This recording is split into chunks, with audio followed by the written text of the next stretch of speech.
So hello dear student, কেমন আছো? I hope প্রত্যেকে শুধু ভালো না ভীষণ ভালো আছো। স্ক্রিনের উপর একটা প্রশ্ন দেখা যাচ্ছে, তাই না? এই প্রশ্নটা আসছিল এসএসসি সিএইচএসএল পরীক্ষায় 2020 সালে। প্রশ্নটা কি বলেছে প্রথমে আমরা পড়ে নিই।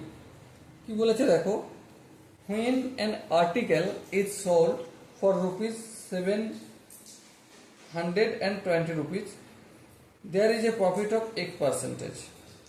When the same article is sold for rupees 750, profit is X plus 5%. So what is the value of X? মানেটা কি? একটা আর্টিকেল যদি আমি 720 টাকা বিক্রি করি, X% প্রফিট হয়। আবার ওই আর্টিকেলটাই যদি আমি 750 টাকা বিক্রি করি, প্রফিট কত হবে? X plus 5%. সো প্রশ্ন হচ্ছে যে ওই এক্স এর ভ্যালু কত।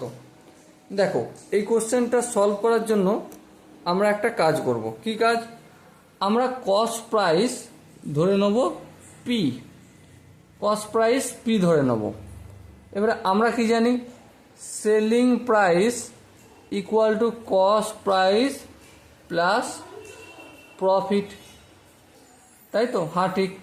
প্রথম ক্ষেত্রে সেলিং প্রাইস কত? 720।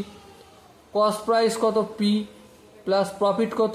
পি এর এক্স পার্সেন্টেজ, তাহলে পি ইন্টু এক্স বাই 100। একটু যদি ক্যালকুলেশন করি কি পাবো?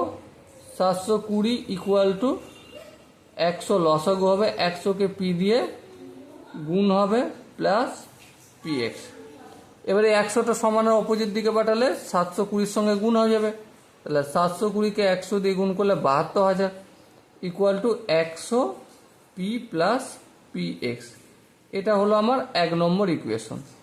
2 নম্বরও সেম কেস, 750 টাকা বিক্রি করছি, কস্ট প্রাইস কত? পি, প্রফিট কত? পি এর এক্স পার্সেন্ট, মানে এক্স প্লাস এক্স নয়, এক্স প্লাস 5% বাই 100 করতে হবে। একটু যদি ক্যালকুলেশন করি, 750 ইকুয়াল টু লসাগু 100 হবে, 100কে পি দিয়ে গুণ হয়ে গেলে 100 পি, 100কে 100 দিয়ে ভাগ করলে 1কে এটা দিয়ে গুণ করলে সেটাই রয়ে যাবে, তাহলে পি এক্স প্লাস 5পি।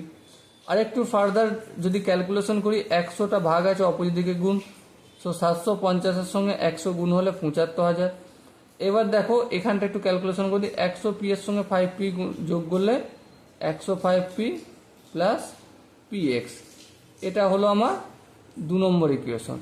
এবার 2 নম্বর আর 1 নম্বর ইকুয়েশনটা আমি লিখি, পি এক্স প্লাস 105পি ইকুয়াল টু 75,000। 2 নম্বর ইকুয়েশনটা কি আছে দেখো, পি এক্স প্লাস 100পি ইকুয়াল টু 72,000।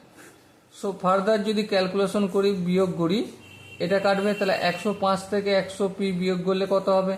105পি থেকে 100পি বিয়োগ করলে 5পি ইকুয়াল টু 75,000 থেকে 72,000 বিয়োগ করলে 3,000। সো পি এর ভ্যালু কত পাবো আমি এখান থেকে? কত পাবো? 600 পেয়ে যাব। ওকে, এবার দেখো আমি একটা কাজ করছি, যে কোনো একটা ইকুয়েশনে আমি এই 1 নম্বর ইকুয়েশনে পুট করছি পি এর value. So 72,000 equal to 100 into P, P এর মান হচ্ছে 600 লিখলাম, প্লাস 600 এক্স। এবার দেখো 72,000, এটা কি আছে? 100 ইন্টু 6,000, কিন্তু এদিকে আছে প্লাস, অপোজিট দিকে আসলে মাইনাস হয়ে যাবে। এবারে গুণটা করে নিই একদম ডাইরেক্ট, তাহলে এটা কত হবে? 11 হাজার অযুত 60,000। আর এদিকে ডান দিকে কি পড়ে থাকবে? 600 এক্সট্রা পড়ে থাকবে। সো 72,000 থেকে যদি 60,000 বিয়োগ করি, সো 12,000। আচ্ছা, এখানে এক্সটা কেন লিখেছি? এখানটা তো এক্স নেই না, তাহলে এখানে কি হচ্ছে? 12,000 ইকুয়াল টু 600 এক্স হবে। ওকে, এবার দেখো আরেকটু যদি ক্যালকুলেশন করি, so 12,000 by 600 equal to x. এই শূন্য এই শূন্য, এই শূন্য এই শূন্য কালো, 6 1 6, 6 2 12, 6 করে 120। So 20 equal to x. Okay, so dear student, এখানে এক্স এর ভ্যালু জিজ্ঞাসা করেছিল, সেটা কি পেয়েছি? হ্যাঁ পেয়েছি। কত? Option A is the right answer. Okay, so dear student, I hope তোমরা প্রতিটা স্টেপ বুঝতে পেরেছো। যদি কোনো স্টেপে বুঝতে অসুবিধা থাকে, ডাউট থাকে বা কনফিউশন থাকে, তো দেখা হচ্ছে কমেন্ট সেকশনে। ততক্ষণ পর্যন্ত তোমরা প্রত্যেকে ভালো থেকো, সুস্থ থেকো এবং জয় হিন্দ।